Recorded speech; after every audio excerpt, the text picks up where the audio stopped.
உம்மை பாடாத நாட்களும் வேண்டாமே, உம்மை தேடாத நாட்களும் வேண்டாமே. உம்மை பாடாத நாட்களும் இல்லையே, உம்மை தேடாத நாட்களும் இல்லையே. உம்மை அல்லாமல் யாரை நான் நேசிப்பேன், உமக்காக அல்லாமல் யாருக்காக. உம்மை அல்லாமல் உமக்காக அல்லாமல் யாருக்காக. சொல்லலாமா? நம்புங்கப்பா உந்தன் பிள்ளையை,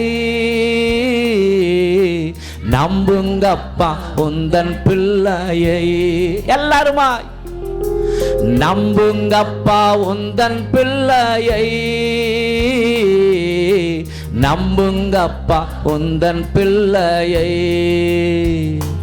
உம்மை பாடாத நாட்களும் இல்லையே, உம்மை தேடாத நாட்களும். அப்படி ஆராதிப்போமா? உம்மை பாடாத நாட்களும்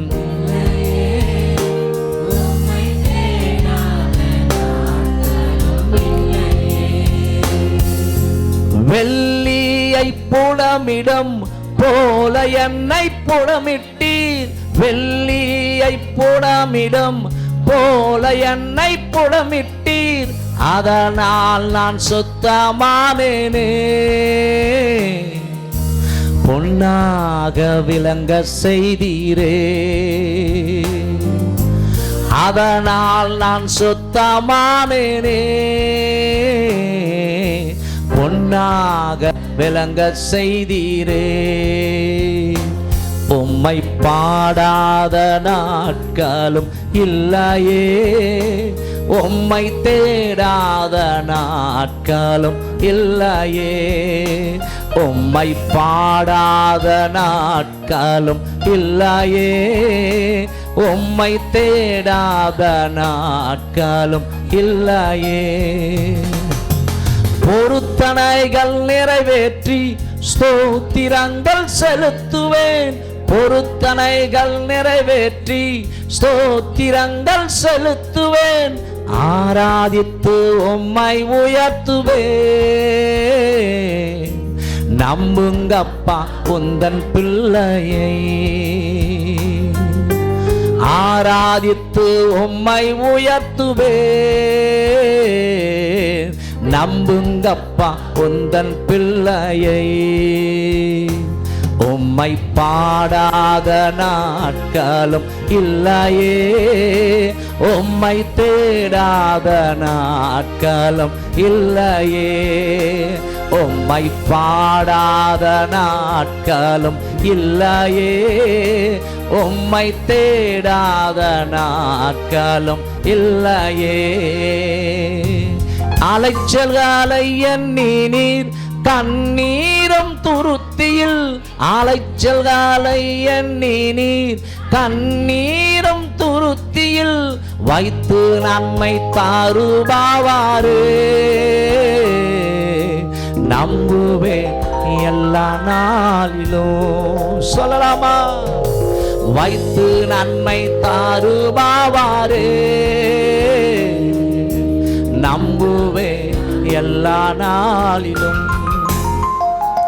உம்மை பாடாத நாட்களும் இல்லையே, உம்மை தேடாத நாட்களும் இல்லையே. உம்மை பாடாத நாட்களும் இல்லையே, உம்மை தேடாத நாட்களும் இல்லையே.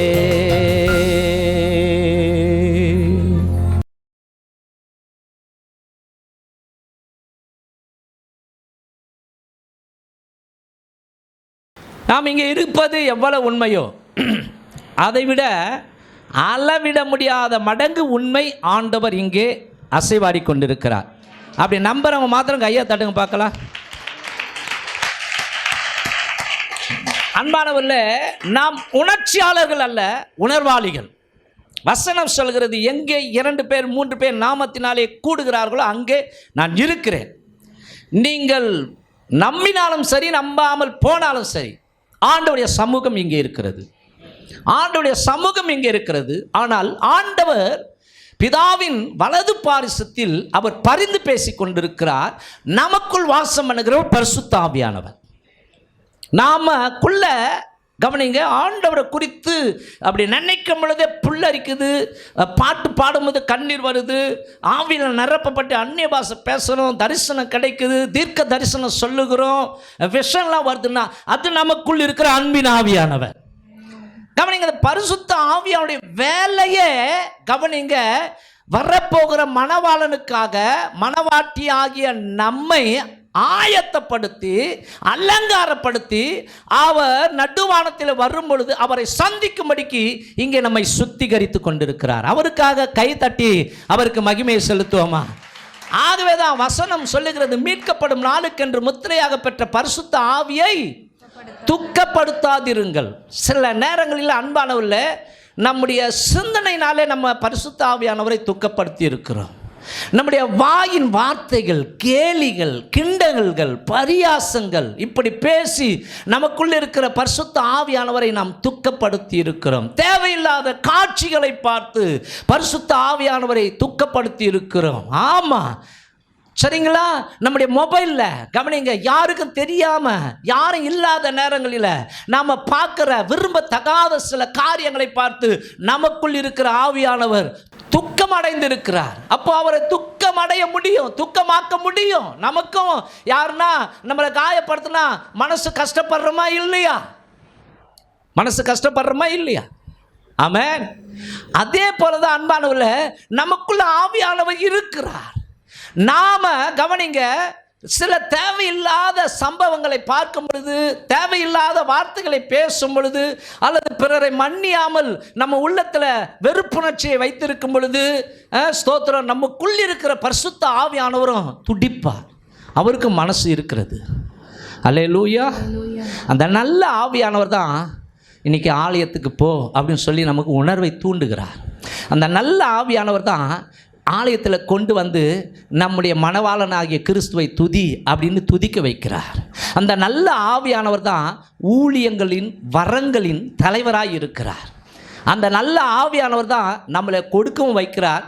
அவர் தான் வார்த்தைகளையும் கேட்கும்படிக்கு நம்முடைய செவிகளை திறக்கிறார். ஆமென்.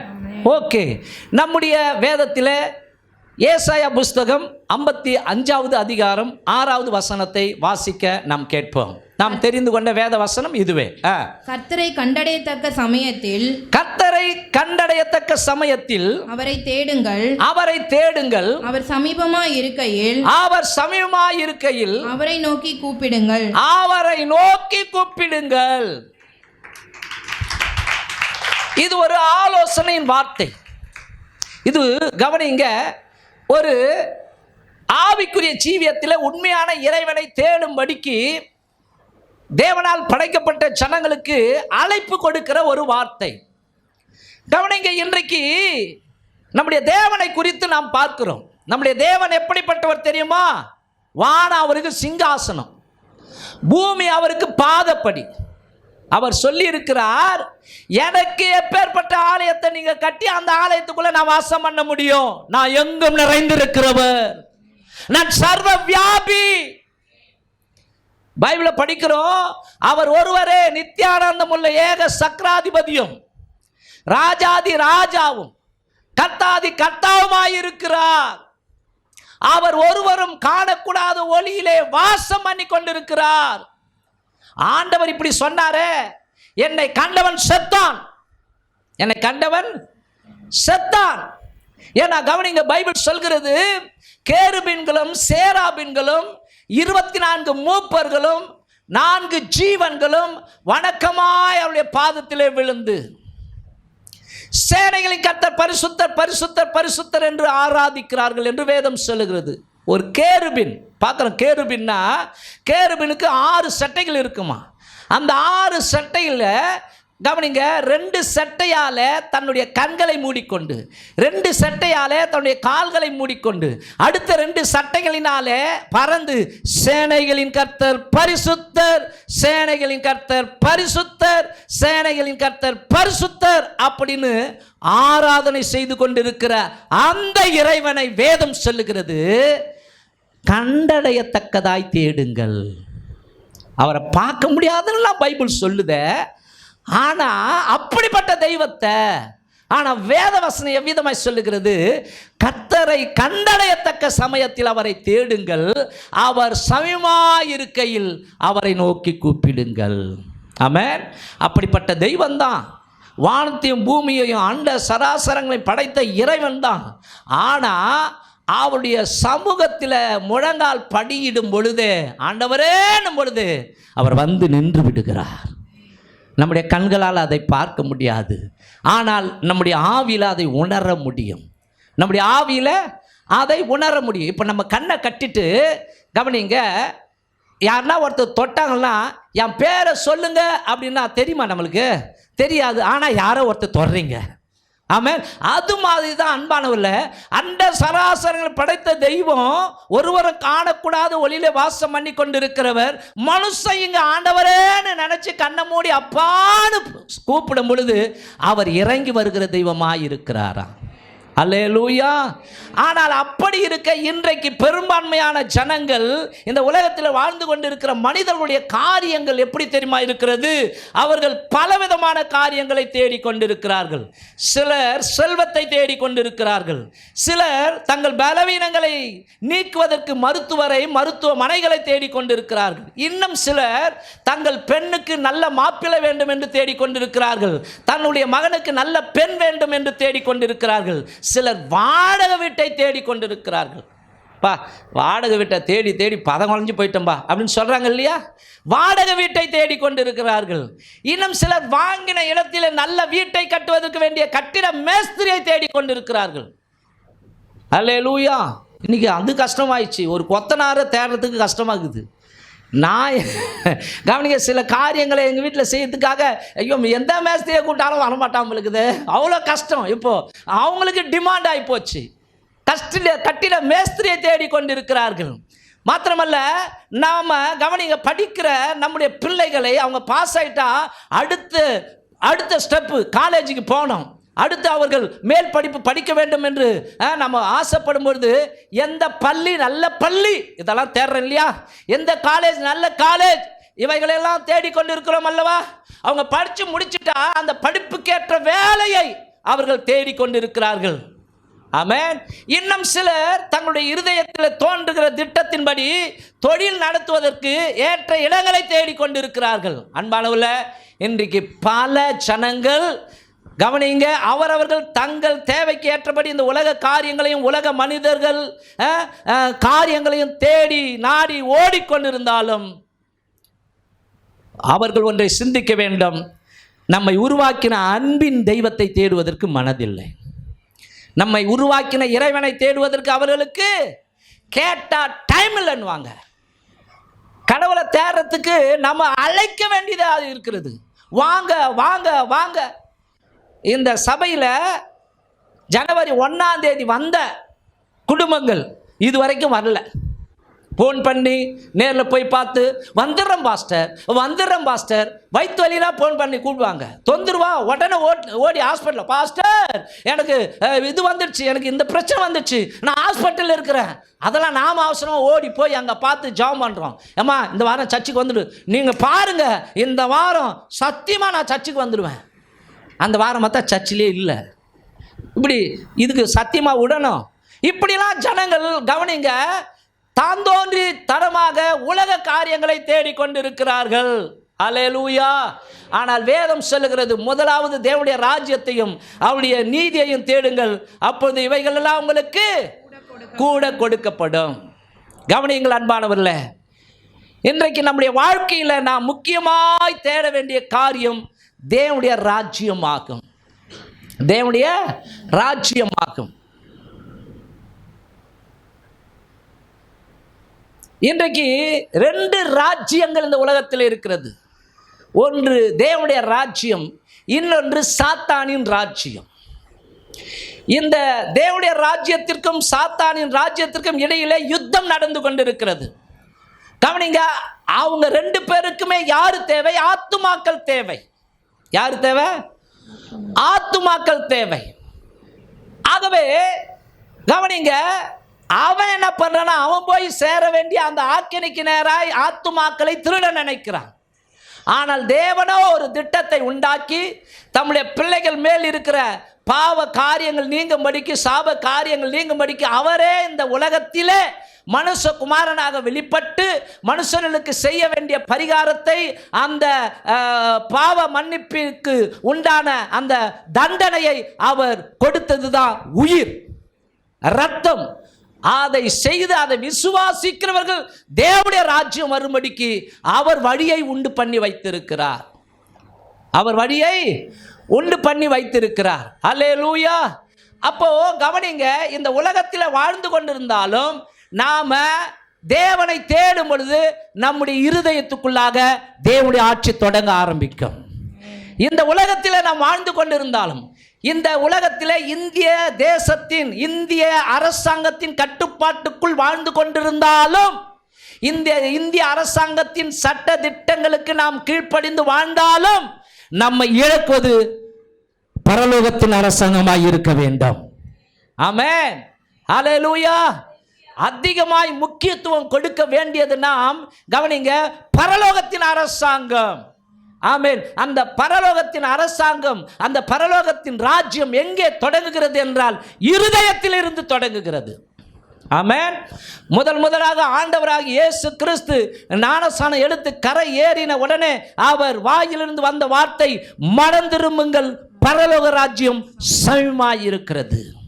மாத்திரமல்ல அன்பானவர்களே, அவரால் தெரிந்து கொள்ளப்பட்ட சீஷர்கள் கவனிங்க, அவர்கள் போய் ஊழியம் செய்யும்படிக்கு பரிசுத்த ஆவியானவரால் நிரப்பப்பட்டு அவர்கள் வெளியே கர்த்தருடைய வார்த்தையை சொல்லும்படிக்கு வாயை திறந்து சொன்ன வார்த்தை, மனம் திரும்புங்கள், பரலோக ராஜ்யம் சமீபமாயிருக்கிறது.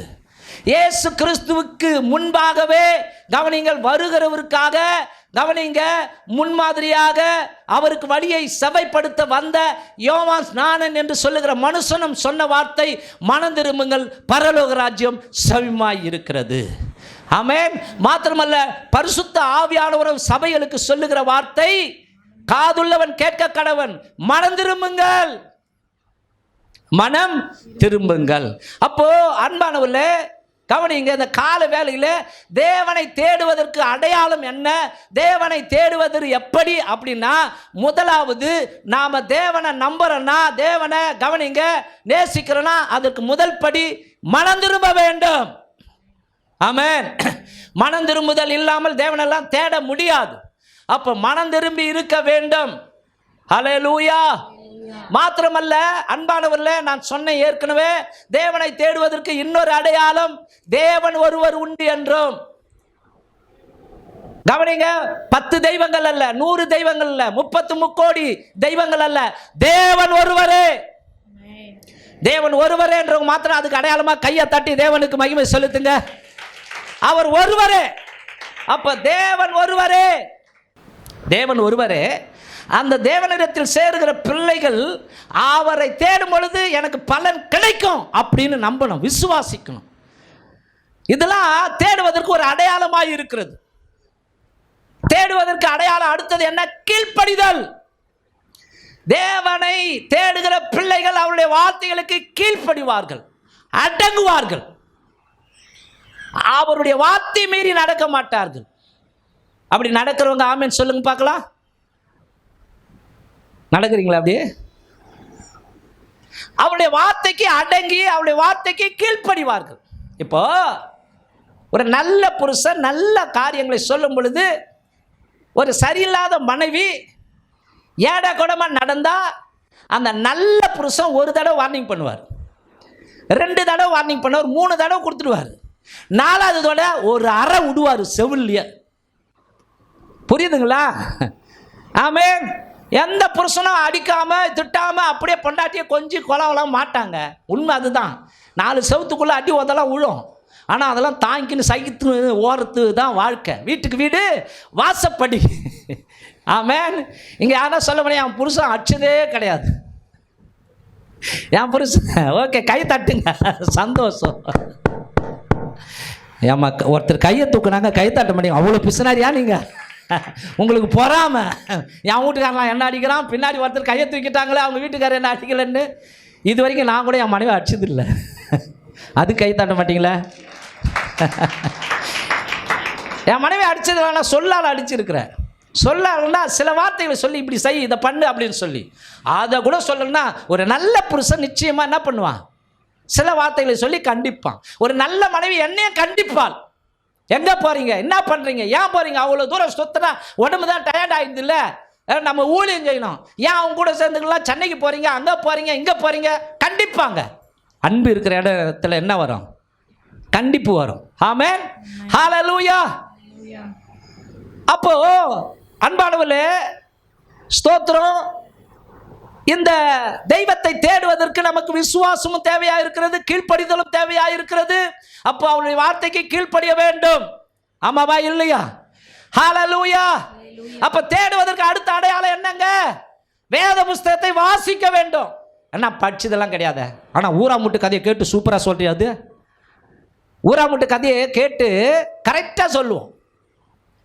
இப்போ உரையாடலில் கூட இல்லை பாஸ்டர், இந்த நபர் இப்படி பேசிட்டாங்க, அந்த நபர் சொல்லுங்க, இல்லை பாஸ்டர் இந்த நபர் இப்படி பேசிட்டாங்க, ரெண்டு பேரும் அப்படியே ஒப்பிப்பாங்க.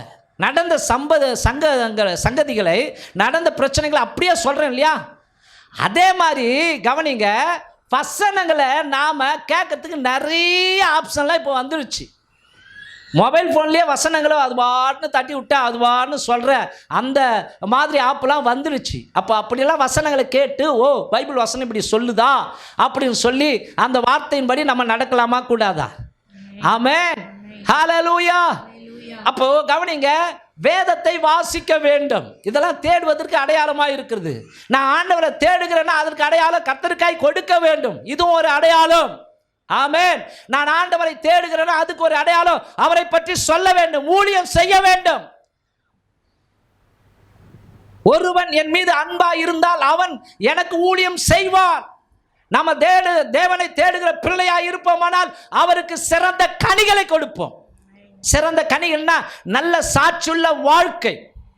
ஐயோ எவ்வா இவளா, ஐயோ எவ்வா இவனா அப்படின்னு மற்றவங்க சொல்ல நம்ம நடந்து கொள்ள மாட்டோம். ஆமாவா இல்லையா? ஆமென். அப்போ இதெல்லாம் அடையாளமாய் இருக்கிறது அன்பானவர்களே. மாத்திரமல்ல, தேவனை தேடுகிறேன் என்று சொல்லுகிற அந்த நபருக்கு இன்னொரு அடையாளம், அதிகாலையில் தேவனை தேடுவார்கள். அதிகாலையில் தேவனை தேடுவார்கள். அதிகாலையில் தேவனை தேடுறோமா நாம? அதிகாலையில் தேடுவேன். மூன்றாவது வானத்தில் தேடிக்கொண்டு இருப்பேன். சூப்பர் கனவுலாம் வரும். அங்கே அதிகாலையில் அப்படியே மூன்றாவது வானத்துக்கு போவேன். அங்கே அழகான ஒரு டீ கடை இருக்கும். அந்த டீ கடையில் ஏசப்பா வந்து எனக்கு டீ போட்டு கொடுப்பார். அந்த அளவுக்கு சூப்பர் தூக்கம். சில பேர் எழுந்திருக்கிறது 9 தான், 10 மணி தான், 11 மணி தான்.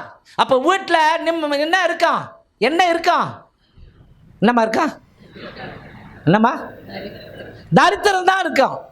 உண்மைதான், அவங்க சொல்றது உண்மைதான், 100க்கு 100 உண்மை. தரித்திரம் தான் இருக்கும், பிரச்சனை தான் இருக்கும், கணவன் மனைவிக்குள்ள ஒரு சண்டை சச்சரவு தான் இருக்கும். ஆமென். எத்தனை மணி வரைக்கும் நம்ம செல்லை பார்த்துட்டு, 3 மணி வரைக்கும் செல்லை பார்த்துட்டு அடுத்தது தூக்கம் வந்தா தூங்கினா எத்தனை மணிக்கு எழுந்திருப்போம்? எத்தனை மணிக்கு? 10, 11 அப்படி எழுந்தா வீட்டில் அப்பா அம்மா சும்மா இருப்பாங்களா? திட்ட ஆரம்பிப்பாங்க. மூதேவி சொல்லுவாங்களா, சொல்ல மாட்டாங்களா? கவனிங்க, இப்படிலாம் பேசுவாங்க. வீட்டில் தேவையில்லாத குழப்படிகள், சண்டைகள், சச்சரவுகள் வரத்து. கவனிங்க, ஒரு புத்திசாலி மனிதன் காலையிலே எழுந்துடுவானா? புத்திசாலி மனிதன், சுறுசுறுப்புள்ள மனுஷன் காலையிலே எழுந்துடுவாங்களாம். அவங்க தான் ஆசீர்வதிக்கப்படுவார்கள். சும்மா சாக்கு போக்கெல்லாம் சொல்லாதீங்க. நான் வந்து பயங்கரமாக வேலை செய்யணும், அங்கே பண்ணுறேன், இந்த பண்ணுறேன், அதனால் 12 மணி ஆயிடுது, ஆகவே தூங்கிறேன். ரைட்டு, ஒரு நாள்லாம் பரவாயில்ல, 2 நாள்லாம் பரவாயில்ல, பல வருஷங்களா இப்படியா? யோசிச்சு பாருங்க, பல ஆண்டுகளா இப்படியா? அப்போ கடவுளே சொல்லியிருக்கிறல்ல, என்னை சிநேகிக்கிறவர்களை நான் அதிகாலையில் என்னை தேடுகிறவர்கள் என்னை கண்டடைவார்கள். ஐஸ்வர்யம் உண்டு, கனம் உண்டு, நிலையான பொருள், நீதி என்னிடத்தில் உண்டு, பொன்னையும் தங்கத்தையும் பார்க்கலாம், என் பலன் அவங்களுக்கு நல்லது. சுத்த வெள்ளியை பார்க்கல என்னுடைய வருமானம் நல்லது. என்னை அதிகாலையில தேடுகிறவர்கள் மெய்ப்பொருளை சுதந்திரிக்கும்படிக்கு அவருடைய களஞ்சியங்களை நான் நிரப்பும்படிக்கும் அவர்களை நீதியின் வழியிலும் நியாய பாதைகளுக்குள்ளும் நடத்துகிறேன். அவர்களை நியாய பாதைகளுக்குள்ள நடத்துகிறேன். அதிகாலையில தேடுறோமா? அதிகாலை எழுந்துருவோம். எதுக்கு? சாப்பாடு செய்யணும், அதை செய்யணும், இதை செய்யணும்.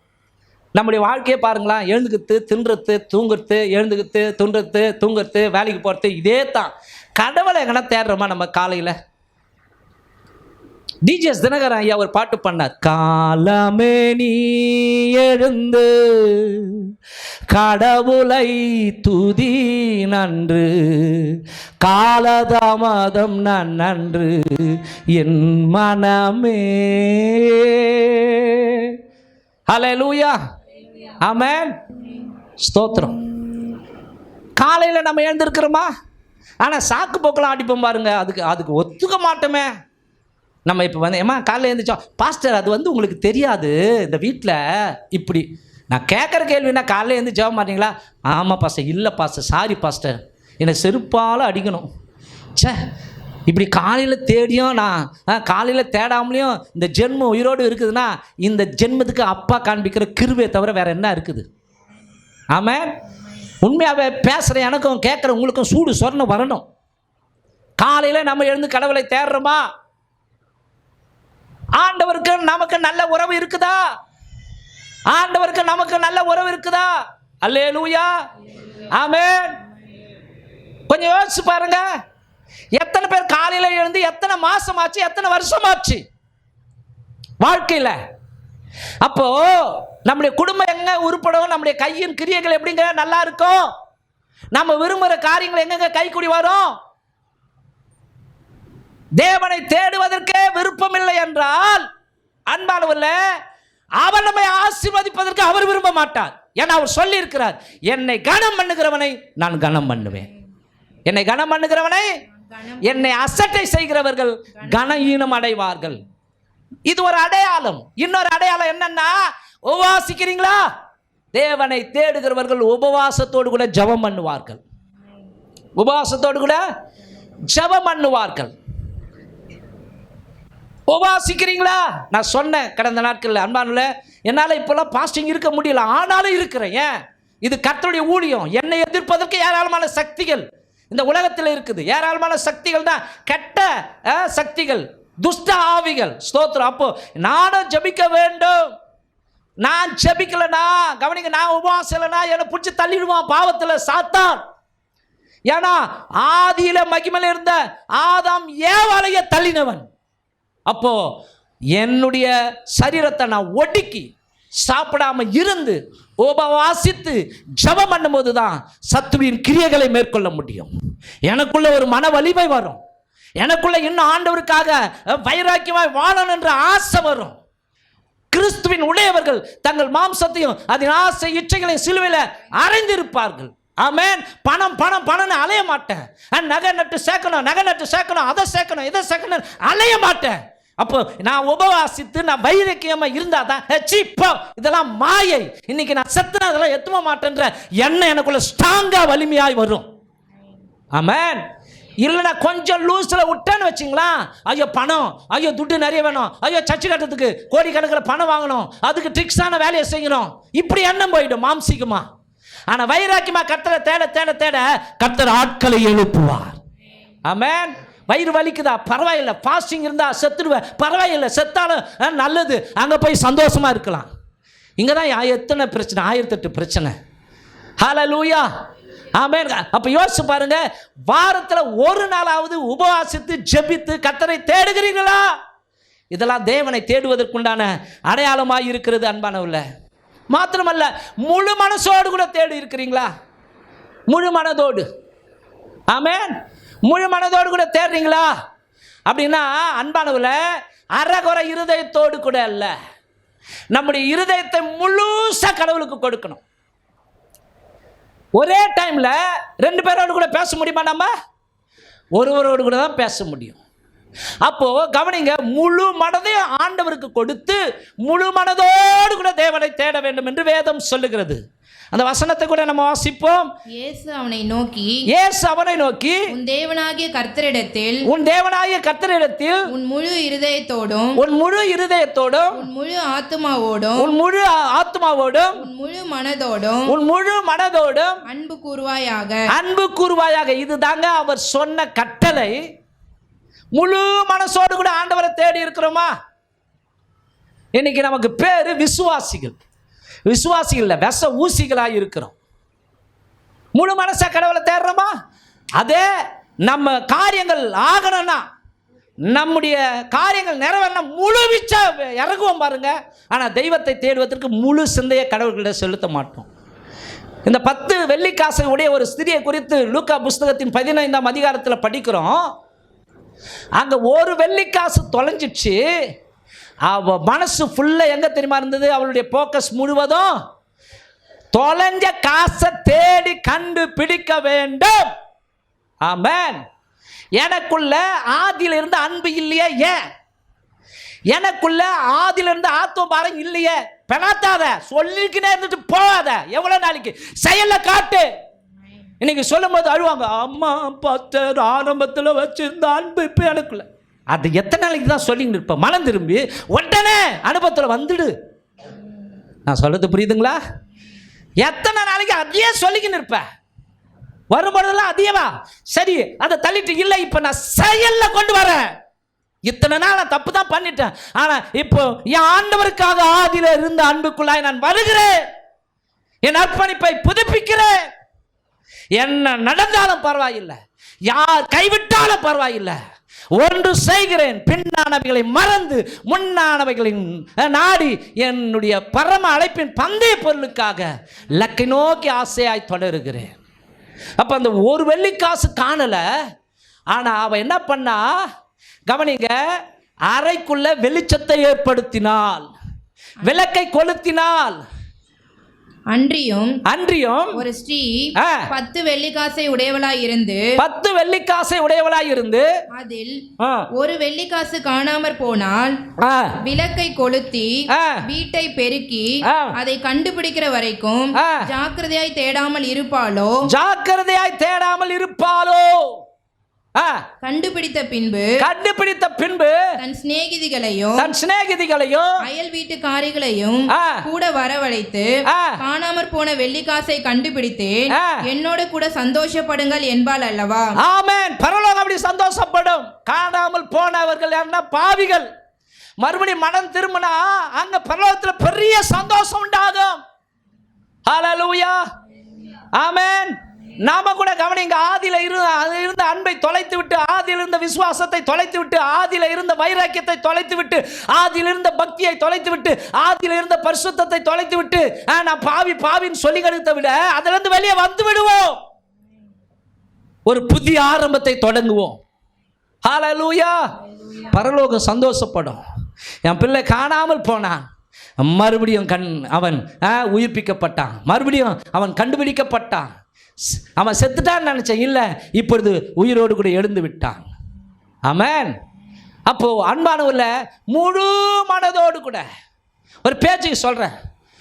நம்ம வீட்டு ஹாலில் 55 இன்ச்சு டிவியில் ஒரு புது படம் பார்த்து கொண்டு இருக்கிறோன்னா அரைகுறை எண்ணத்தோடு கூட பார்ப்போம், அரைகுறை சிந்தையோடு கூட பார்ப்போம், முழு சிந்தையோடு கூட. இப்போ வர பிக் பாஸ், இப்போ அவனா வந்து எனக்கு அதை பற்றி தெரியாது. உண்மையாக பிக் பாஸ்ன்னா என்னன்னு தெரியாது, எதுக்கு நடத்துகிறான்னு தெரியாது. ஆனால் பிக் பாஸை குறித்து கேட்டால் சொல்லுங்கள், அக்கு வேறு ஆணி வேற சொல்லுவாங்க. அதை குறித்து தெரிகிற உனக்கு பைபிளை குறித்து கேட்டால் நீ சொல்ல மாட்டேன்றிய. கேட்டால் பிஹெச்டி, எம்எஸ்சி, எம்எட் பைபிளை படிச்சிருக்கிறியா? உனக்கு பிஎஸ்சி, பிஎட்லாம் சோறு போடாது. அது சோறு போட்டாலும் தற்காலிகமான சோறு, அது உயிர் கொடுத்தாலும் தற்காலிகமான உயிர். உனக்கு நித்திய உயிரை கொடுக்க போவது பரிசுத்த வேதாகமம். ஆமென். அப்போ கவனிங்க அன்பானவர்ல, ஸ்தோத்திரம். எங்கே தொலைந்து போய் இருக்கிறாய்? ஒருவேளை நான் தொலைந்து போனவனா இந்த இடத்துல வந்து ஜட மாதிரி கூட உட்கார்ந்து கொண்டு இருக்கலாம், ஆனா காணாமல் போயிருப்பேன். ஆனா இங்கே விளக்கு ஏற்றப்படுகிறது என்றால் வசனம் சொல்லப்படுகிற நேரம் தான் வெளிச்சம் உண்டாகிறது. அந்த வெளிச்சத்தில் உடனே ஸ்தோத்திரம், உயிரடைய வேண்டும். ஐயோ, இத்தனை காலமாய் தேவ பிரசனம் இல்லாமல், தேவனுடைய அந்த வல்லமை இல்லாமல் ஓடி வந்த ஓட்டம் வீணான ஓட்டமாய், விரயத்துக்கு ஏதுவான காரியமாய் இருக்கிறது. ஐயோ, ஆண்டவரை நான் பிடித்துக் கொள்கிறேன் அப்படின்னு சொல்லி அவரிடத்தில் வந்து தன்னை இணைத்துக் கொள்ளுகிறவர்களுடைய ஆத்துமா பிழைக்கும். என்னை தேடுவீர்களானால் அப்பொழுது பிழைப்பீர்கள். அப்போ வெளிச்சம் வந்த உடனே கவனிங்க, அந்த அறை என்ன பண்ணுறா, கூட்டி பெருக்கணும் உடனே காணாமல் போன வெள்ளிக்காசு கிடைச்சிச்சு. எவ்வளோ சந்தோஷம். ஹல்லேலூயா, ஆமென். அப்போது முழு மனசோடு கூட தேடுறோமா? எங்கள் உட்கார்ந்து இருக்கிற எத்தனை பேருடைய சிந்தனை இங்கே இருக்குதுன்னு எனக்கு தெரியாது. ஆமென். என் பையன் சிந்தனை எத்தனை மணிக்கு அப்பா முடிப்பார், அடுத்து கொங்கனாஞ்சேரி போனோம், இன்னொரு சர்ச்சுக்கு வாசிக்கு போனோம், எப்பா சரியான நேரத்துக்கு முடிச்சுட்டா நீ தான்ப்பா கிரேட்டுன்னு அவனுக்கு எனக்கு பட்டெல்லாம் கூட வைக்கிறான்.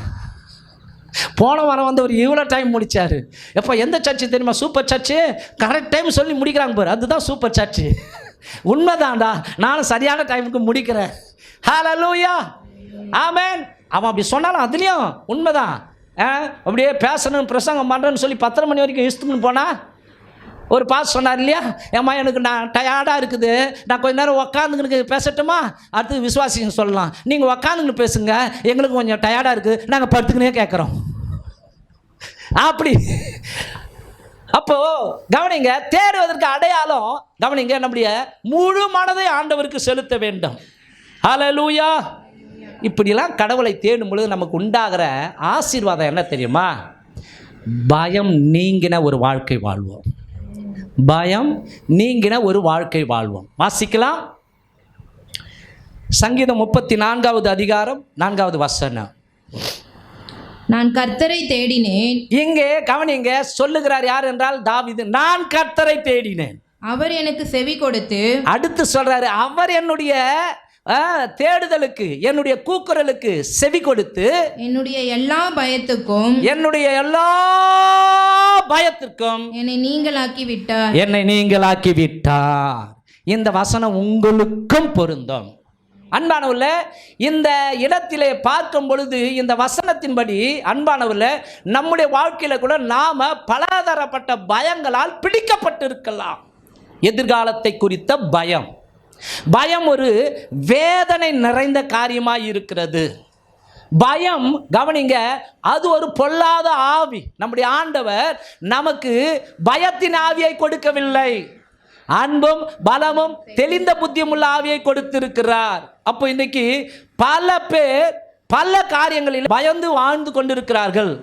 சிலர் அந்த பயத்தினாலேயே மனநலம் பாதிக்கப்பட்டு,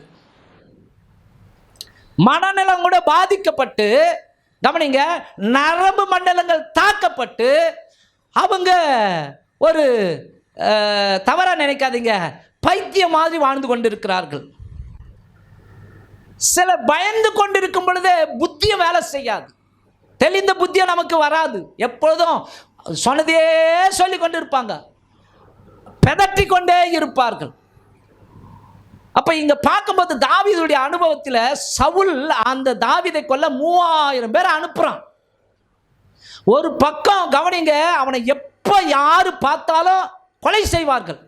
அந்த பயத்தில் கூட கவனிங்க, அப்படிப்பட்ட பயம் அவனை தாக்கினாலும் அவன் சொல்கிறான், நான் கர்த்தரை தேடினேன், அவர் எனக்கு செவி கொடுத்து என்னுடைய எல்லா பயத்திற்கும் என்னை நீங்களாக்கி விட்டார். ஆமென். வியாதியை குறித்த பயம் இருக்குது, மரணத்தை குறித்த பயம் இருக்கிறது, எதிர்காலத்தை குறித்த பயம் இருக்கிறது, பொண்ணை பற்றி வச்சிருக்கிறேன்னு வயசு ஏறுது, எப்படா கல்யாணம் ஆகும், இதெல்லாம் பயம்தான். ஆனால் கர்த்தரை தேடுவோம்.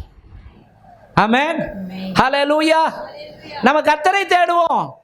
கர்த்தர் ஏற்ற காலத்தில் கவனிங்க, அவர் நேர்த்தியாய் அதினதின் காலத்தில் அற்புதமான காரியத்தை செய்வார்.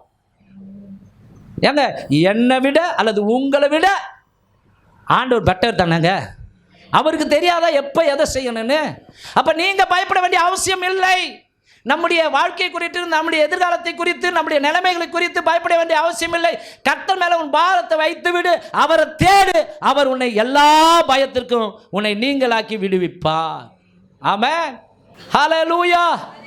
கவனிங்க, இந்த சீசர்கள் என்ன பண்ணுறாங்கன்னா, படகுல பிரயாணம் பண்ணிக்கின்னு போகிறாங்க, கடலில் படகுல போய்கொண்டு இருக்கிறாங்க. போகும்பொழுது பலத்த காற்று வீசுது. அந்த சம்பவம் மத்தேயு புஸ்தகம் 14ஆம் அதிகாரம் 30 வாசிக்கலாம். மத்தேயு 14:30. காற்று பலமாய் இருக்கிறதை கண்டு பயந்து அமிழ்ந்து போகையில் ஆண்டவரே என்னை ரட்சியும் என்று கூப்பிட்டான். உடனே இயேசு கையை நீட்டி அவனை பிடித்து அற்ப விசுவாசியே ஏன் சந்தேகப்பட்டாய் என்றார். ஹல்லேலூயா. அப்ப அவன் பயந்ததுனால தானே உடனே ஆண்டவரே என்னை காப்பாத்துங்க அப்படின்னு கூப்பிடுறான். அப்போ ஆண்டவர் கடிந்து கொள்ளுகிற வார்த்தை என்னன்னா, அற்ப விசுவாசியே ஏன் சந்தேகப்பட்டாய். இன்னைக்கு கவனிங்க, வாழ்க்கையில் ஆண்டவர் இல்லைன்னா கிளி பிடிச்சே நம்ம சாவும். இந்த கொரோனா காலத்தில் கூட கவனிங்க, அந்த கொரோனா செத்தவங்களை விட ஆய்வு சொல்லுகிறது, கொரோனா பயத்தில் செத்தவங்க நிறைய பேர். கொரோனா பயத்தில் செத்தவங்க நிறைய பேர். கவனிங்க, ஒரு மனுஷனை பார்த்து ஆண்டவர் சொல்றாரு, நீ சாக போற, பிழைக்க மாட்ட, உன் காரியத்தை ஒழுங்குபடுத்தும். எசேக்கியா ராஜா பயப்படல, மாறாக சோர்வுமாய் திரும்பி கர்த்தரை தேட ஆரம்பித்தான். ஆமென். ஆண்டவரை நோக்கி வேண்டாம், ஆண்டவரே என்னை நினைத்தருளும், உமது பார்வைக்கு உண்மையாய் வாழ்ந்தேன், மன உத்தமமாய் நடந்து கொண்டேன், நான் நேர்மையாய் ஆட்சி செய்தேன், ஆண்டவரே எனக்கு உதவி செய்யும் போது ஆண்டவர் சொன்ன வாக்கு. ஆண்டவர் குறித்து நம்ம என்ன பார்க்குறோம்? அவர் பொய் சொல்ல மனுஷன் அல்ல, மனமாற மனுபுத்திரன் அல்ல, அவர் சொல்லியும் செய்யாதிருப்பார், வசனித்தும் நிறைவேற்றாதிருப்பாரோ. அப்படிப்பட்டவர் சொல்லிட்டாரு. ஆனா அடுத்த செகண்ட் அவன் தேவனை தேட ஆரம்பிச்சிட்டான். ஆமென். தேவனை தேடி அழ ஆரம்பிக்கிறான். கவனிங்க, அவர் அந்த முற்றத்தின் வாசல் கிட்ட போறாரு. ஏசாயா தீர்க்கதரிசி அங்கே வார்த்தை உண்டாகி ஆண்டவர் சொல்ற, திரும்பி போ, என் மகனாகிய எசேக்கியாவுக்கு சொல்லு, நான் சொன்ன வார்த்தையை வாபஸ் வாங்கினேன், அவனுக்கு ஆயுசு நாட்களை 15 வருஷம் கூட்டி கொடுத்தேன், அவன் விண்ணப்பத்தை கேட்டேன், கண்ணீரை கண்டேன், நான் அவனை குணமாக்குவேன்னு போய் சொல்லு. போய் எசேக்கியாவே நீ தேர்னி, அது வீண் போகல, கர்த்தர் உன் ஜெபத்தை கேட்டார், உனக்கு ஆயுசு காலத்தை 15 வருஷம் கூட்டி கொடுத்தார். கரங்களை தட்டி தேவனை மகிமைப்படுத்துவோமா? அப்போ கவனிங்க, சொல்லுவாங்க பழமொழி, விதியை மதியால வெல்லலாம். நான் என்ன சொல்ல வரேன்னா, கவனிங்க, உங்க வாழ்க்கையில தீர்க்க முடியாத காரியங்கள் அவ்வளவுதான் வாழ்க்கைன்னு வந்தாலும் ஆண்டவரை தேடுவதினால் அது மாற ஆரம்பிக்கும். ஆமென். அப்ப இது வைராக்கியமாய் கடவுளை தேடுங்க. எது வரைக்கும் தேடணுங்க? கவனிங்க, பலன் கிடைக்கிற வரைக்கும் தேடணும். ஒரு வசனத்தை வாசிப்போம்.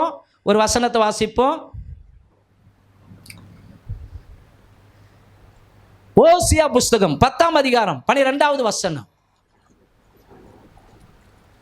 ஓசியா 10:12. நீங்கள் நீதிக்கென்று விதை விதையுங்கள், தயவுக்கு ஒத்ததாய் அறுப்பு அருங்கள், உங்கள் தரிசு நிலத்தை பண்படுத்துங்கள், கர்த்தர் வந்து உங்கள் மேல் நீதியை வருஷிக்க பண்ணும் மட்டும், உங்கள் மேல் நீதியை வருஷிக்க பண்ணும் மட்டும் அவரை தேட காலமாய்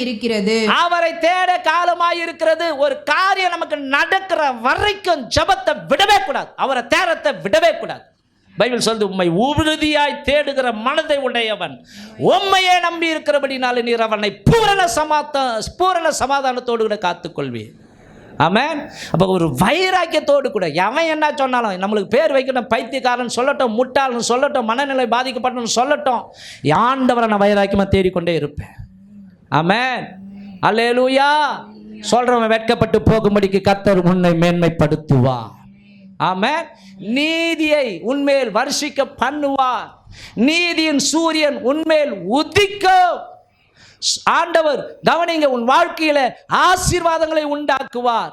அப்போ கவனிங்க, கடவுளை தேடும்போது தாங்க நம்ம பயமில்லாத ஒரு வாழ்க்கை வாழ முடியும். எந்த நாள்லலாம் கடவுளை தேடிட்டு போகிறோமோ அந்த நாளில் பயம் இல்லாமல் ஓடலாம்.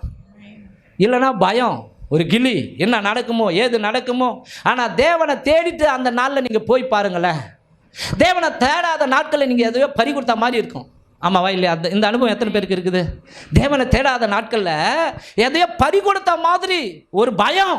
ஆனால் அதே தேவனை தேடிட்டு அவர் சமூகத்தில் ஒரு 2 பாட்டு பாடிட்டு கவனிங்க, நம்முடைய குமரெல்லாம் அவர் சமூகத்தில் வச்சுட்டு போங்களேன், அன்னைக்கு காண்டாமிருகத்துக்கு ஒத்த ஒரு பலன் பெற்றுக்கொண்ட மாதிரி நம்ம ஓட ஆரம்பிப்போம். அல்லேலூயா, ஆமென். அப்போ பயமில்லாத வாழ்க்கை வாழ்வதற்கு நாம் தேவனை தேட வேண்டும், தேவனை நோக்கி ஜெபிக்க வேண்டும். அடுத்ததாக கவனிங்க, அப்படி ஆண்டவரை வைராக்கியமாக தேட தேட தேட ஆண்டவர் அடுத்து நமக்கு செய்கிற நன்மை என்னன்னா, ஒருபோதும் அந்த மனுஷனை கடவுள் கைவிட மாட்டார். அப்படி தேடுற பிள்ளைகளை கடவுள் கைவிட மாட்டார். வசனத்தை வாசிப்போம். சங்கீதம் 9ஆம் அதிகாரம் 10வது வசனம். கர்த்தாவே, கர்த்தாவே, உம்மை தேடுகிறவர்களை நீர் கைவிடுகிறதில்லை. போதுமா, உம்மை தேடுகிறவர்களை நீர் கைவிடுகிறது இல்லை. உம்மை தேடுகிறவர்களை நீர் கைவிடுகிறது இல்லை. ஹல்லேலூயா, ஆமென். கவனிங்க, ஒரு வைராக்கியமா ஆண்டவரை தேடி பாருங்களேன். இங்க ஒரு சகோதரி இருக்கிறாங்க, நான் சொன்னா உங்களால் கண்டுபிடிச்சிட முடியும் ஈஸியா. முதல் காரியம், அதாவது கன்சீவ் ஆகும் போதும் அவங்க ஆண்டவரை நோக்கி ஜெபம் பண்ணி கொண்டே தான் இருந்தாங்க. கொரோனா காலங்கள், குழந்தை வயிற்றிலே செத்து போச்சு, குழந்தை வயிற்றிலே செத்துச்சு. ஆனால் கவனிங்க, அந்த வயிற்றுக்குள்ளேயே வச்சிக்கின்னு ஹாஸ்பிட்டலில் இருந்தது கொரோனா நாட்களில். அப்போ கூட அது கடவுளை தான் நோக்கி பார்த்து கொண்டு இருந்தது. நான் அறிவேன். அல்லேலூயா. சில பேர் கதறுவாங்க, ஐயோ எனக்கு இப்படி ஆயிடுச்சே. ஆனால் வயிற்றில் குழந்தை செத்து போச்சுன்னு தெரிஞ்சோம் வயிற்றுக்குள்ளே இருக்கிற குழந்தைய வச்சுக்கின்னு எப்படி மனசு இருக்கும் கொஞ்சம் யோசிச்சு பாருங்க. ஆனால் கடவுளை தேடிக்கொண்டு இருந்தது. சிந்தனை முழுவதும் ஆண்டவரே என்னை அநியாயம் பண்ணிட்டீங்களப்பான்லாம் கேட்கல, என்னை இப்படி பண்ணிட்டீங்களப்பான்லாம் கேட்கல. அந்த குழந்தை கவனிங்க, அப்புறம் என்ன வேண்டி கொண்டு இருந்தோம், ஆண்டவரே மேலே கத்தி பற்றக்கூடாதுப்பா, ஆப்ரேஷன் பண்ணிடக்கூடாதுப்பா. ஆனால் ஸ்தோத்திரம், அவங்களுடைய தேடுதல், அவர்களுடைய ஜபம், கவனிங்க ஸ்தோத்திரம், நார்மல் டெலிவரி ஆயிடுச்சு. அந்த பிள்ளைங்க சோர்ந்து போகலை, தளர்ந்து போகவில்லை, வைராக்கியமாக தேட ஆரம்பித்தாங்க. ஆண்டவர் அடுத்தது கன்சீவாக உதவி செய்தார். கவனிங்க, நாளைக்கு கவனிங்க பிரசவ வார்டுக்கு கொண்டு போனோன்னா இன்னைக்கு அவங்க வாக்குத்தத்த ஆராதனையில் கலந்து கொண்டு போனாங்க. இப்படி யாரா இருக்க முடியுமா? கொஞ்சம் யோசிச்சு பாருங்க. போனாங்க, கவனிங்க, 3 கிலோவுக்கு மேலே குழந்தை இருக்குது. அப்படியும் இங்கே ஆண்டவர், எனக்கே பயமாக இருந்தது, ஐயோ கடவுளே இது நார்மல் டெலிவரி நடக்குமா? ஆனால் அந்த வாக்குத்தத்தம் அந்த 1ஆம் தேதி நான் ஏன்பா இது வந்ததுன்னு கூட மனசுக்குள்ளே நான் நினைக்கிறேன். ஆனால் அவங்க விசுவாசம், கடவுளை தேடுகிற அந்த ஒரு அன்பு, கடவுளை தேடினபடினால கவனிங்க, மறுநாள் கவனிங்க ஹாஸ்பிட்டலில் போய் சுகமான பிரசவம், நார்மல் டெலிவரி. பிறந்த குழந்தைய கொண்டுக்கின்னு வந்துடுறாங்க உடனே. யாருன்னா அப்படி நான் இது வரைக்கும் பார்த்தது கிடையாது. நான் ஒருத்தரை பார்த்துருக்கிறேன். 7வது நாளில் கொண்டு வந்துட்டாங்க ஆலயத்துக்கு. இப்போ அந்த தம்பி ஊழியம் செய்கிறான். கை தட்டுவோமா அந்த தம்பிக்காக? ஆனால் அடுத்தது நான் பார்த்தது என் வாழ்க்கையில் இதுதான். குழந்தைய கையோடு தூக்கின்னு வந்தது. மற்றவங்களுக்கு பார்த்தா அது வெறுப்பாக இருக்கும், பச்சளம் குழந்தை இப்படி தூக்கிட்டாங்களா அப்படின்னு சொல்லலாம், உண்மைதான், அவங்க சொல்றதுல நியாயம் எல்லாம் இருக்கும். ஆனால் அவங்க என்ன, இது யாரு கொடுத்த பிச்சை? கடவுள் கொடுத்த பிச்சை. ஆமென், ஹல்லேலூயா. அப்போ பொன் குழந்தை 2வது கடவுளை தேட தேட தேட அவங்க கோல் வச்ச மாதிரி கர்த்தர் யூதான்ற பையனை கொடுத்து கர்த்தர் இன்னைக்கு ஆசீர்வதிச்சிருக்கிறார். யாருன்னா அந்த குழந்தையோடு கூட கன்வென்ஷன் மீட்டிங்கில் போய் தங்கி ஜெபம் பண்ணிட்டு வருவாங்களா? அந்த தம்பதிகள் போனார்கள். இப்படி தேடணுங்க வைராக்கியமா. அவங்கள தூக்கி வச்சு பேசுறதுக்காக இல்லை, அவங்கள பார்க்கும்போது எனக்கே கடவுளே ஸ்தோத்திரம், இந்த மாதிரி வைராக்கியம் எல்லா தம்பதிகளுக்கும் வந்தா. ஏங்க எல்லாரும் பூரணமானவங்களாம் கிடையாது, எல்லாருக்கிட்டையும் குறை இருக்குது. ஆனால் இந்த காரியத்தில் அவங்கள அடிச்சிக்க முடியாது. நம்ம கை குழந்தைய வச்சுக்கின்னு ஒரு ஜெப கொடுத்துக்கு வருவோமா? அவங்களுக்கு வசதி வாய்ப்பு இருக்குதுன்னு சொல்லுவோம். இல்லை, வசதி வாய்ப்பே கிடையாது. என்ன வசதி வாய்ப்பு இருக்குது அவங்களுக்கு? என்ன வசதி வாய்ப்பு இருக்குது? ஆமென், ஸ்தோத்திரம். கவனிங்க, அந்த கை குழந்தைய வச்சுக்கின்னு எங்கே போனாலும் வந்துடுறாங்க இல்லையா? அதை தானே கர்த்தர் பார்க்குறாரு. அல்லேலூயா, ஆமென். அப்போது கவனிங்க, இப்படிப்பட்ட பிள்ளைகளை கர்த்தர் ஒரு நாளும் கைவிட மாட்டார். இந்த வைராக்கியத்தெல்லாம் ஆண்டவர் பார்க்குறாரு இல்லையா? இந்த வைராக்கியத்தெல்லாம் கடவுள் பார்க்குறார். கவனிங்க, இந்த மாதிரி ஆரம்பத்தில் இப்படி தேடின ஒரு தம்பதிகள் இன்றைக்கு ஊழியம் செய்கிறார்கள். ஒரு திருச்சபையை நடத்துகிற போதகராய் மாறி இருக்கிறார். அவங்க பையனும் ஒரு ஊழியக்காரனாய் மாறி இருக்கிறார். ஹல்லேலூயா! அந்த குடும்பத்தை கடவுள் ஆசீர்வச்சிருக்கிறாரு. இன்னைக்கு ஊழியம் செய்கிறவங்களாம் பாருங்க, அவங்களாம் இப்படி வைராக்கியமாக ஆண்டவரை தேடின மக்களாக இருப்பாங்க. ஆனால் கர்த்தர் கைவிடவில்லை. 2004 ஏப்ரல் மாதம் 15 ஒரு விபத்து. என் மனைவி கால் நசுங்கி போச்சு. காலை இது வரைக்கும் எடுக்கணும்னு டாக்டர் இது வரைக்கும் எடுக்கணும்னு சொல்லி சொல்கிறாங்க. டாக்டர் சிவகுமார் கையெழுத்து வாங்குறாரு. ஓகே, எடுத்துங்க. அழுகை தான் வருது. அழுகைன்னா கண்ணில் கண்ணீர் வரல, மற்றவங்க எதிர்க்க அழுகலை. ஆனால் இந்த இடத்துல ஓடியாந்து அப்போல்லாம் கவனிங்க, எனக்கு நல்லா ஞாபகம் இருக்குது. இந்த இடத்துல வந்து ஜெபம் பண்ணி, அப்போல்லாம் இங்கே நான் சபை நடத்தலை. ஆனால் இங்கே வந்து இங்கே சபை ஆரம்பித்து கொடுத்துட்டு போயிட்டேன். ஆனால் இங்கே வந்து கவனிங்க, ஆண்டவரே இதிலேருந்து தாண்டி வரத்துக்கு எனக்கு பலம் தாங்கப்பா, இதிலேருந்து தாண்டி வரத்துக்கு எனக்கு பலம் தாங்க சொல்லிட்டு போயிட்டேன். அப்போது ஒரு டாக்டர் வந்து சொல்கிறாராம், இல்லை காலை எடுக்க வேணாம், கணுக்கால அளவு எடுக்க வேணாம், ட்ரை பண்ணி பார்ப்போம், பிளட் சர்க்குலேஷன் இருக்குதான்னு செக் பண்ணுவோம் அப்படின்னு அவங்க குத்தி பார்த்தோன்னே மனைவி கத்திருக்கிறாங்க, சர்க்குலேஷன் இருக்குது, வெயிட் பண்ணுங்க, காலை எடுக்க வேணாம், கொஞ்ச நாளைக்கு நம்ம என்ன பண்ணுவோம், ட்ரெஸ்ஸிங் பண்ணுவோம். கவனிங்க, ஒவ்வொரு நாளும் ஸ்தோத்திரம் ஆண்டவர் மேலே பாரத்தை போட்டுட்டு ஒவ்வொரு நாளும் ட்ரெஸ்ஸிங் பண்ண ஓடுவேன். நான் ஓடி நானே ஒரு சிஸ்டர் அனுஷான்னு இருக்கிறாங்க, அனுஷையான்ட்டு, அவங்க கூட வருவாங்க, சர்ச்சு சகோதரி அங்கே வேலை செஞ்சுருந்தாங்க. 2 பேரும் கொண்டு போய் கவனிங்க, அங்கே அந்த காலை ட்ரெஸ்ஸிங் பண்ணும்போது சதையை வெட்டுவாங்க. ஏன்னா எங்கெல்லாம் உணர்ச்சிருக்குதுன்னு தெரியணுமா, அப்போ துடிப்பா. ஆனால் அப்படியே கத்துவா பயங்கரம். எனக்கே அவங்க சொந்தக்காரங்க யாருமே வரமாட்டாங்க பயந்துங்கன்னு. நான் ஒண்டியே தான் போய் நின்று, நானே ஒரு ஆர்ட் பேஷண்ட் அந்த காலத்தில். ஆனால் அப்படிப்பட்டவனுக்கு ஆண்டவர் திடாகத்திரமான இருதயத்தை கொடுத்தார். என் மனைவி காலை தூக்கி வச்சுக்கின்னு, நான் இப்படி தூக்கி வச்சுக்கின்னு இப்படி பார்த்துன்னு இருப்பேன்.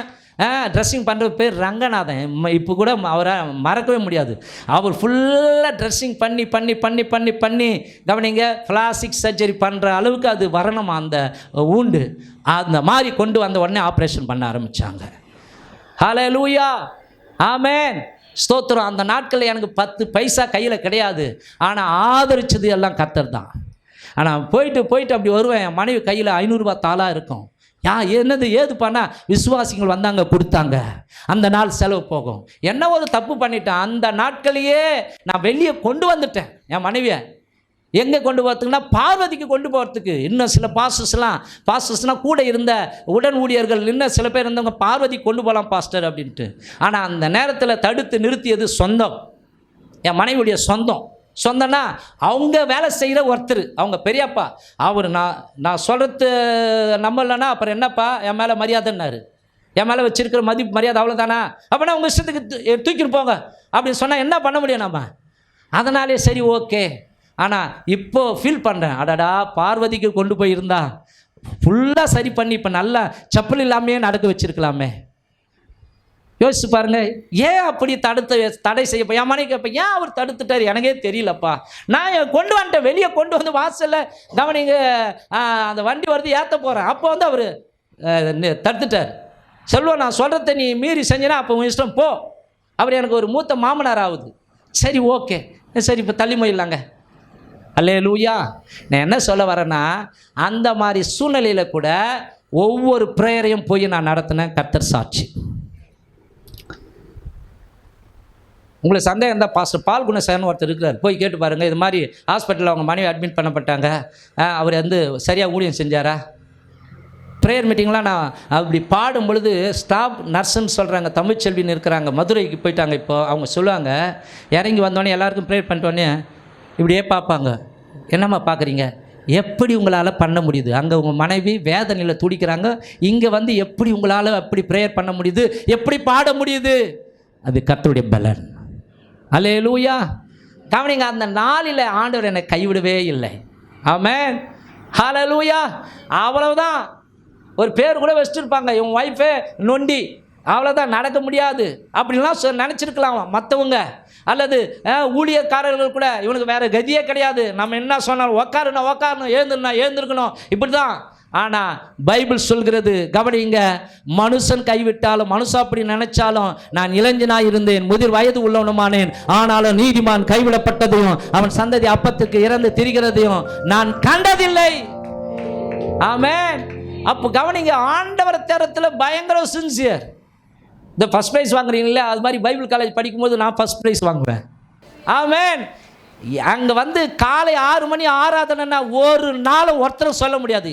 இப்போவும் சொல்கிறேன், அடித்து சொல்கிறேன், அந்த பலிபீடத்தில் பாஸ்டர் லேட்டாக வந்தாருனாங்க, இருக்கிற பாஸ்டர்ஸ் அங்கே இருக்கிற விசுவாசிங்களை போய் கேட்டு பாருங்கள், ஒருத்தரும் ஒரு நாளும் சொல்ல முடியாது. அது காற்றாக இருந்தாலும் மழையாக இருந்தாலும் சரி, போய் முன்னாடி நிற்பேன்.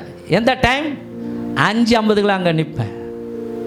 அங்கே இருக்கிறவங்க கூட வீட்டு சோவரை தாண்டி வர்றதுக்கு கவனிங்க 1/2 hour ஆகும். அது அவங்க மேலே தப்பு இல்லை, அது வரைக்கும் நான் பண்ணிக்கின்னு இருக்கேன்ல, அவங்க பொறுமையாக வருவாங்க. ஹல்லேலூயா. ஏன்னா லேட்டாக வராதீங்க நான் சொல்கிறேன்னா என்ன நீங்கள் பார்ப்பீங்க, இவர் யோகியம், இவர் 1/2 hour கழிச்சிட்டு வந்துட்டு லேட்டாக வராதீங்கன்னு சொல்கிறாரு, இவர் பெரிய யோகியம் அப்படின்னு மனசுக்குள்ளே திட்டுவீங்க. ஆமாவா இல்லையா? ஹல்லேலூயா. நான் இதோடு சொல்லி முடிக்கிறேன். கவனிங்க, இப்படிப்பட்ட சூழ்நிலையில் ஆண்டவருக்கு ஸ்தோத்திரம். நான் அடிக்கடி சொல்வேன், என் மனைவி கவனிங்க, கஷ்டமான சூழ்நிலையில், எங்கள் குடும்பம் கஷ்டமான சூழ்நிலை தான் போகுது. அந்த டைமில் கவனிங்க, தவறாக நினச்சிங்காதீங்க யாருமே, என்னுடைய உறவினர்கள், என்னுடைய தாய், என்னுடைய தங்கை, என்னுடைய அண்ணன் தம்பி, இப்படி எல்லாரையும் சொல்கிறேன். அவங்களாம் வந்து கவனிங்க பார்க்குறாங்க, கொள்கிறாங்க. எல்லார்கிட்டையும் இருந்தால் தானே கொடுக்க முடியும். அவங்களாம் எனக்கு பண உதவியை சப்போர்ட் பண்ணலை, கர்த்தர் தான் சப்போர்ட் பண்ணார்.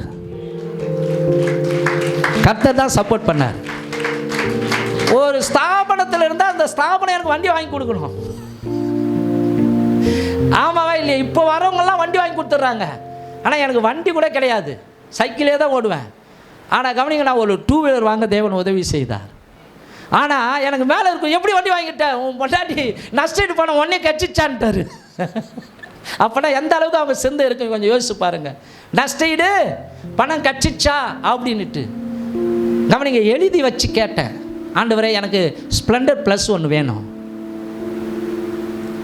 ஸ்ப்ளெண்டர் ஞாபகம் இருக்குதா உங்களுக்கு? ஸ்ப்ளெண்டர்னு ஒரு வண்டி இருக்கும். நான் இப்போ டிவிஎஸ் எக்ஸல் ஒன்று வச்சுருந்தேன், எனக்கு ஸ்ப்ளெண்டர் ஒன்று வேணும் ஆண்டவரே. கவனிங்க, ஆண்டவர் கொடுத்தார். ஹல்லேலூயா. ஆமென்.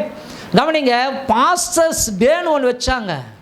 நான் கவனிங்க, அந்த நாட்களில் பாசங்களுக்கு விரும்பத்தை நீங்கள் கொடுக்கலாம், அதுக்கு அடுத்தது அது வைக்கவே இல்லை அந்த வருஷத்தில். அந்த பாஸ்டர்ஸ் டே அப்படின்னா ஸ்தாபனத்தின் தலைவர் இறந்துட்டார், அந்த நாளை நினைவுக்குற விதமாக அதை வச்சாங்க. இப்படி கீழே இறங்கி எல்லா பாஸ்டருங்களுக்கும் உங்களுக்கு தேவையானது கொடுங்க.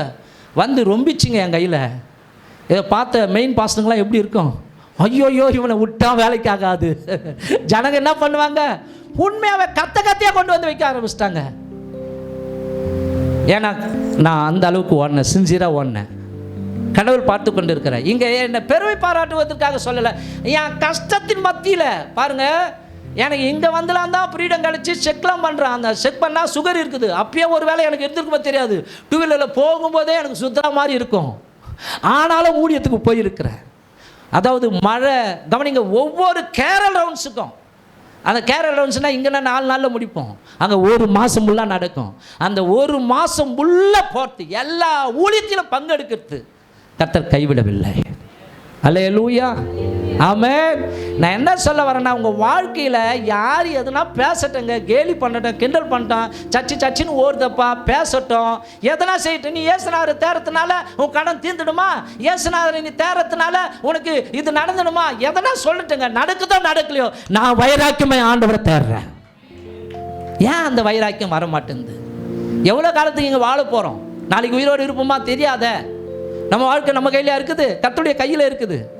இன்றைக்கி நல்ல வீடு வாசல் கொடுத்துருக்குறா இல்லையா, நல்ல வீடு வாசல் இருக்கிற பழைய காலத்தை அப்போ நினச்சி பார்ப்போம். ஒருவேளை கஞ்சிக்கு நான் முத கல்யாண ஆண்டு முதல் திருமண நாளை கொண்டாடி இருக்கிறேன். அந்த முதல் திருமண நாளை கொண்டாடின அந்த நாளில் ஐஸ் பிரியாணி சாப்பிட்டேன். நீங்கள் சாப்பிட்டு இருப்பீங்களா? ஐஸ் பிரியாணி, ஃப்ரிட்ஜில் வச்ச ஐஸ் பிரியாணி இல்லை, பழுது பழைய சாதம் தான் சாப்பிட்டோம். நாங்கள் சந்தோஷமாக சாப்பிட்டோம். ஐயோ, இந்த முதல் திருமண நாளை இப்படி பழைய கஞ்சியை குடிச்சு கொண்டாடுறோமே, கிடையாது, வருத்தப்படல இருக்காது. ஆனால் ஊழியத்துக்காக வாஞ்சியோடு ஆண்டவரை தேட ஆரம்பிப்போம். 3 மணிக்கே 2 பேரும் நானே மனைவி எழுந்து ஜெபம் பண்ண ஆரம்பிப்போம். அப்போ தான் கத்துவாங்க. எங்கள் ஊருக்கு பின்னாடி தெரு ஒன்று மூலமாடு, ஐயோ அச்சிச்சு சத்தம் கேட்கும். என்னன்னா பேய் வந்து தள்ளி போயிடுச்சான். அங்கே ஒரு மரம் இருக்குல்ல, புங்க மரம், அந்த புங்க மரத்தாண்டு பேய் இருக்குமா, அச்சு போயிடுமா, எல்லாரையும் அடிக்குதான். நான் இந்தியா எவரையும் குர்சடு அந்த ஊழியம் முடிச்சுட்டு கவனிங்க, நான் வரும்பொழுது மணி 11-12 இருக்கும். அந்த புங்க மரத்தாண்ட சைக்கிளில் ஸ்டாண்ட் போட்டு அதை நோக்கி ஜெபம் பண்ணிட்டு வருவேன். அங்கே பேய் இருந்ததா இல்லையா நமக்கு தெரியாது. ஆனால் கடிந்து கொண்டு ஜெபம் பண்ணிட்டு வருவேன். பயம் கிடையாது. நான் என்ன சொல்ல வரேன்னா, எங்கள் அப்பா இருந்தால் கூட அந்த அளவுக்கு என்ன நடத்தியிருக்க மாட்டார். எங்கள் அப்பா என்னை படிக்க வைக்கலைன்னா கவனிங்க, அடித்து எனக்கு நல்லா படிப்பு வரும். ஆனால் என்னை அடித்து நீ ரேங்க் கார்டை எடுத்தாடா, ரேங்க் கார்டு காட்டு. ஏன்னா எங்கள் அப்பா கையெழுத்த நானே போட்டு ஸ்கூலில் கொடுத்துடுவேன். ரேங்க் கார்டு அவர் கேட்பாருன்ட்டு நானே இங்கிலீஷில் கையெழுத்து போட்டு அவர் எப்படி ஸ்டைலாக போடுவார் அது மாதிரி போட்டு கொடுத்துருவேன். நான் அவர் என்னை கேட்டு எதுவுமே தொந்தரவு பண்ணது கிடையாது. கவனிங்க, சினிமா என் வாழ்க்கை வேறு மாதிரி போச்சு. அப்போ அந்த நேரத்தில் கவனிங்க, எங்கள் மகரான்னு சொல்லுவாங்க, அதில் யாருமே படிக்கலை. ஸ்தோத்திரம். அந்த அளவுக்கு யாருமே டிகிரியும் வாங்கலை. ஆண்டவருக்கு மகிமுண்டாவதாக. ஆனால் கர்த்தருக்கு ஸ்தோத்திரம். கவனிங்க, நான் கிறிஸ்துவுக்குள் வந்து கவனிங்க ஆண்டவரை தேடுவடிந்தனால இன்னைக்கு என் பையன் பிசிஏ படிக்கிறான். நான் பெருமைக்காக சொல்ல. அடுத்து அவனை கவனிங்க எம்சிஏ கூட முடிப்பா. ஆனால் அவன் ஸ்டைல் வேறு இருந்தாலும் நான் ஜெபம் பண்ணுறேன், ஆண்டவர் அவன் நிறைய கூட படிக்கட்டும், ஆனால் ஊழியத்துக்கு வரட்டும். ஆமென். இவர் பாஸ் சொல்கிறார், உன் பிள்ளைய டாக்டர் கூட படிக்க வை. டாக்டர் கூட படிக்க வச்சுட்டு முதல் கனியை என்ன பண்ண, உச்சதமான கனியை நொந்து போனதை எடுத்து அது கொடுக்காத. இப்போ ஒரு டாக்டருக்கு படிக்க வச்சுட்டு சம்பாதிக்கிறது எக்கச்சக்கமாக சம்பாதிக்கலாம். ஆனால் அப்படியே கடவுளுக்கு கொடுத்து பாரு, கடவுள் உன்னை கைவிட மாட்டார். இப்படி சொன்னது பாஸ்டர் சுரேஷ் ராமச்சந்திரன்.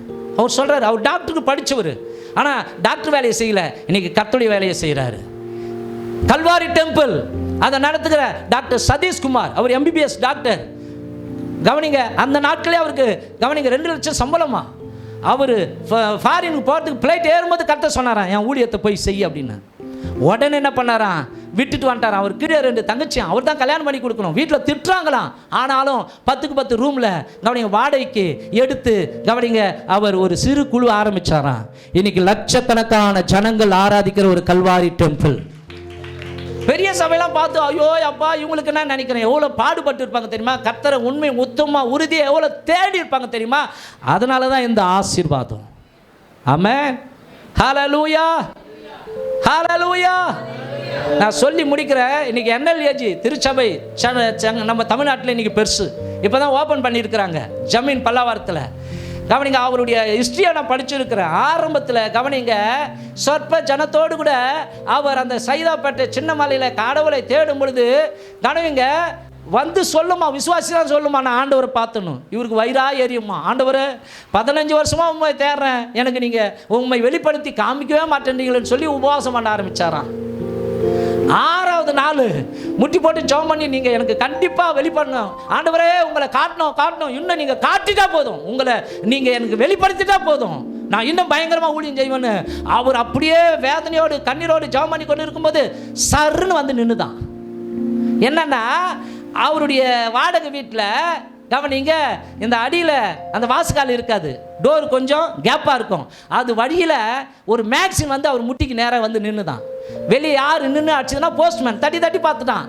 அவன் யாரும் இல்லை, சரி விடுவன்ட்டு கீழே தள்ளி விட்டு போயிட்டார். அந்த மேக்சினில் கண்ணை தந்து ஏதோ ஆண்டவர் வந்து நின்றுட்டாரு தந்து பார்த்தா மேக்சின், அந்த மேக்சினில் தலையங்கத்தில் அந்த மேலே அட்டைப்படத்தில் போட்டு இருக்கிறது, என்னை கண்டு விசுவாசிக்கிறவனை பார்க்கிறோம், என்னை காணாமல் விசுவாசிக்கிறவனே பாக்கியவான். செவல்லே விட்டா மாதிரி இருந்துதான். ஐயோ ஆண்டவரே, இனி நான் கேட்கவே மாட்டேன், உங்களை நீங்கள் எனக்கு வெளிப்படுத்தினா கூட நான் உம்மை தேடுவதை விடவே மாட்டேன். ஆமென். இன்னை வரைக்கும் அவரை கைவிடல கடவுள். தமிழ்நாட்டில் கவனிங்க, பெரிய திருச்சபையின் போதகர். இப்படி பந்தா பண்ணுவதற்காக ஆண்டவரை பிடிச்சிக்கணும்னு சொல்ல வரல. உண்மையாக தேட தேட தேட தேட ஆண்டவர் கைவிட மாட்டார். சின்னவனை 1000 மாற்றுவார், சிறியவனை பலத்த ஜாதியாய் மாற்றுவார், ஏற்ற காலத்தில் தீவிரமாய் அதை நிறைவேற்ற பண்ணுவார். அல்லேலூயா, ஆமென். அப்போ அன்பானவர்ல, நீங்கள் உறுதியாக வைராக்கியமாக கர்த்தரை தேடிக்கொண்டே வாங்கல, கர்த்தர் உங்களை கைவிட மாட்டார். கர்த்தர் உங்களை அவர் சிறியவனை புழுதிலிருந்து எடுத்து எளியவனை குப்பையிலிருந்து உயர்த்துகிறவர். அவர்களை பிரபுக்களோடு கூட உட்காருவோம் மகிமுள்ள சிங்காசனத்தை. என்ன சொல்கிறேன்னா அட்வைஸு, கடவுளை தேடத்தில் அசட்டியாக இருக்கிறீங்க, வாஞ்ச வரமாட்டேங்குது, ஆசை வரமாட்டேங்குது. ஒரு வைராக்கியம் வரமாட்டேங்குது, உங்களுக்குள்ளேயே கொழுந்து விட்டு எரிக்கிற ஒரு அனுபவம் வரமாட்டேங்குது. அதை மாற்றிக்கின்னு அன்போடு கூட நேசத்தோடு கூட அவரை தேடி பாருங்கள். பயமில்லாத ஒரு வாழ்க்கை வாழ உதவி செய்வார். கடவுள் உங்களை கடைசி வரைக்கும் கைவிட மாட்டார். பைபிள் சொல்கிறது, இந்த தேவன் என்றென்றைக்கும் உள்ள சதா காலங்களிலும் நம்முடைய தேவன் மரண பரியந்தம் அவர் நம்மை நடத்துவார். எழுந்து நிற்கலாமா? கர்த்தரை தேடின நாட்கள் எல்லாம் காரியம் வாய்க்க செய்தாரே, எத்தனை எத்தனை நன்மைகளோ ஏசப்பா செய்தாரே. கர்த்தரை தேடின நாட்கள் எல்லாம் காரியம் வாய்க்க எத்தனை எத்தனை நன்மைகளோ ஏசப்பா செய்தாரே. இறுதி வரையே என் வாழ்வு ஏசப்பா உமக்கு தானே, இறுதி வரையே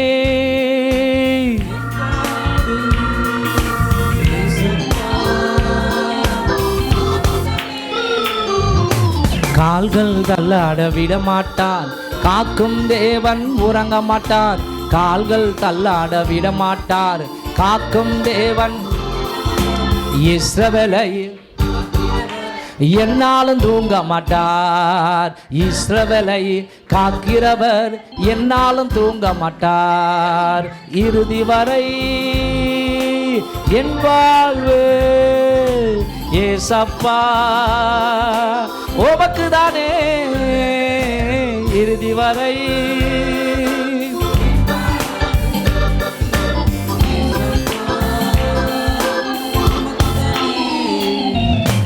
கர்த்தர் என்னை காக்கின்றார், எனது நிழலாய். தேடுகிற பிள்ளைகளுக்கு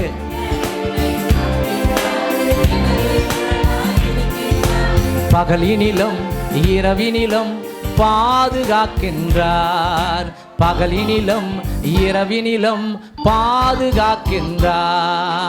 இறுதி வரை என் வாழ்வு ஏசப்பா உமக்கு தானே, இறுதி வரையே என் வாழ்வு ஏசப்பா உமக்கு தானே.